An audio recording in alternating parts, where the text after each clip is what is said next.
হুজুর, ঈদ তো হয়ে গেছে, ছুটি দিবেন কবে? লাইলাতুল কদরের পরেই ছুটি দিয়ে দেবো ইনশাল্লাহ।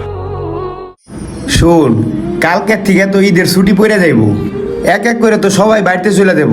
তোকে কার কি প্ল্যান কত দিহি?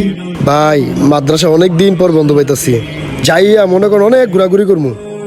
যাক, ঘোরাঘুরি করে আবার সময় মতো মাদ্রাসায় চলে আসিস। কিরে জিসান, তুই কি করবি এই ঈদে? আমগো হেনে বড় একটা মেলা হয়, ওই মেলা ঘুরমু, আনন্দ করমু, আড্ডা দিমু। হিমেল তো মনে হয় আজকেই চলে যাবি না? আমি হুজুরের পড়াটা দিতে পারলেই যাবো বিকাল বেলায়। তো তোকে প্ল্যান কিরে পাবেলার রানা? তোরা কি করবি ঈদে? তোরা তো জানোস ছোটবেলায় বড় হুজুরে এই মাদ্রাসায় আমগরে নিয়ে আসছিল। তারপরে থেকে বড় হুজুরেই বাপ মা হিসাবে জানতাম। ঈদের সময় বড় হুজুরে জামা কাপড় কিনে দিত, ঘুরতে লয়ে যেত, কত ভালো লাগতো। বড় হুজুরে মারা যাওয়ার পর থেকে